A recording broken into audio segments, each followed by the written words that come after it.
দলমত নির্বিশেষে সকলের মন কি বাত শোনা উচিত। বিশেষ করে কমিউনিস্টদের প্রধানমন্ত্রী মন কি বাত অবশ্যই শোনা উচিত। এতে করে তাদের মতিভ্রম দূর হবে এবং তাদের নিজের ও তাদের পরিবারের জন্য তা অনেকটা লাভজনক হবে। রবিবার ৭ রামনগর মণ্ডলের অন্তর্গত বর্ডার গোলচক্কর এলাকার ১৮ নম্বর বুথ আয়োজিত মন কি বাত শ্রবণ অনুষ্ঠানে অংশগ্রহণ করে সংবাদ মাধ্যমের মুখোমুখি হয়ে এমনটাই বললেন সাংসদ বিপ্লব কুমার দেব।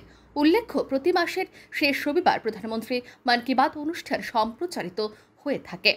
আজ ছিল মন কি বাতের ১২৪তম পর্ব। এদিন ৭ রামনগর মণ্ডলের অন্তর্গত বর্ডার গোলচক্কর এলাকার ১৮ নম্বর বুথের উদ্যোগে মন কি বাত শ্রবণ অনুষ্ঠানের আয়োজন করা হয়। সেই অনুষ্ঠানে অংশগ্রহণ করেন সাংসদ বিপ্লব কুমার দেব, আগরতলা পৌর নিগমের মেয়র তথা ৭ রামনগর বিধানসভা কেন্দ্রের বিধায়ক দীপক মজুমদার এবং প্রদেশ বিজেপির সাধারণ সম্পাদিকা পাপিয়া দত্ত সহ অন্যান্যরা। এদিন সংবাদ মাধ্যমের মুখোমুখি হয়ে প্রধানমন্ত্রীর মন কি বাত অনুষ্ঠানের তাৎপর্য আলোচনা করতে গিয়ে সাংসদ বলেন, সকলের জীবনে মন কি বাতের প্রয়োজনীয়তা রয়েছে, কেননা মন কি বাত শ্রবণের মাধ্যমে জীবনে নতুন কিছু একটা করার রাস্তা বেরিয়ে আসে। যারা নিজ দমে জীবনে কিছু করতে চান তাদের অবশ্যই মন কি বাত শুনে তার নিজের জীবনে প্রয়োগ করা উচিত। সাংসদ আরও বলেন, মন কি বাত প্রধানমন্ত্রী কোনো প্রকল্প কিংবা প্রচার কার্য নয়, এর মাধ্যমে দেশবাসীর কাছে সেই সব মানুষদের কথা তুলে ধরা হচ্ছে যারা নিজের ইচ্ছা শক্তির জোরে এবং সরকারি সহায়তায় কিছু করে দেখিয়েছেন। তাই মন কি বাত শুনে সকলের নিজেদের সমৃদ্ধ করা উচিত। দল মত নির্বিশেষে সবার শোনা উচিত, আর কমিউনিস্ট তো সবার আগে শোনা উচিত, কারণ এরা তো কাজ করে না। এরা মানুষকে বিনা কাজে ক্যাডার বানিয়ে ওর মানুষকে শোষণ করে ক্যাডার তৈরি করে এদের পদ্ধতি। ওর কোনো ব্যক্তি, পুরো দুনিয়াতে কোনো ব্যক্তি যখন নিজে কাজ করবে না, নিজে কোনো কিছু ইনিশিয়েটিভ নেবে না, সে কোনোদিনই এক পরিপূর্ণ ব্যক্তিত্ব হতে পারে না। তার জন্য সবার আগে মন কি বাত তো কমিউনিস্টের নেতাদের শোনা উচিত। ডেইলি শুনলে এদের মতিভ্রম দূর হবে এবং তাদের পরিবারের জন্য ও ব্যক্তির জন্য লাভ হবে। পাশাপাশি এদিন সাংবাদিকদের এক প্রশ্নের উত্তরে সম্প্রতি বিহারে চালু হওয়া SIR নিয়ে প্রতিক্রিয়া ব্যক্ত করেন সাংসদ। তিনি বলেন, বিহারে SIR চালু হওয়ার বিষয়টি সম্পূর্ণভাবে নির্বাচন কমিশনের সিদ্ধান্ত।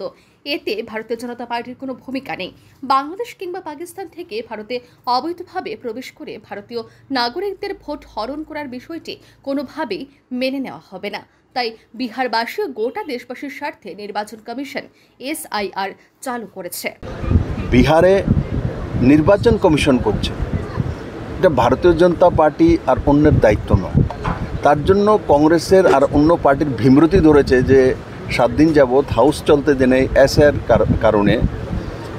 তো এটা কি করতে চাইছে যে পার্লামেন্ট চালাচ্ছি না, পার্লামেন্ট অ্যাডজন করাচ্ছি, তাতে আমরা SIR করতে দেব না। তো SIR পার্লামেন্টের দায়িত্বই না, তা তো নির্বাচন কমিশনার বলে দিয়েছে ভোটাধিকার মানুষের আছে, কিন্তু সবার ভোটাধিকার নেই। ভোটাধিকার আছে কিন্তু সবার ভোটাধিকার তো কমসে 18 বছর পরেই তো ভোটাধিকার হয়। তার 16 বছরের ছেলে বলবে আমারও ভোটাধিকার লাগবে, তো সম্ভব না। একটা কানুন তো একটা আছে, ব্যবস্থা তো আছে। তো পাকিস্তান থেকে বাংলাদেশ থেকে এসে এখানে ভোট মারবে, এটা তো সম্ভব না। ভারতীয় যারা আছে এরা ভোট করবে, সে হিন্দু হোক, মুসলিম হোক, খ্রিস্টান হোক, জৈন হোক, সবাই করবে। কিন্তু যারা অবৈধভাবে রাতের অন্ধকারে ভারতবর্ষে আসে এরা কেন ভোট দেবে? এরা কেন ভারত থাকবে? তো সেটা স্পষ্ট। কিন্তু SIR এর বিষয় নির্বাচন কমিশনের বিষয়, তার মধ্যে ভারতীয় জনতা পার্টির কোনো বিষয়ই নেই। আর নির্বাচন কমিশন স্পষ্ট করে দিয়েছে যে বিহারে SIR হবেই। কারণ কি, বিহারের মানুষের স্বার্থে করা হচ্ছে, ভারতবর্ষের মানুষের স্বার্থে করা হচ্ছে। এদিন মন কি বাত শ্রবণ অনুষ্ঠানকে কেন্দ্র করে দলীয় কর্মী সমর্থক ও স্থানীয়দের উপস্থিতি ছিল লক্ষণীয়। Bureau report RA news.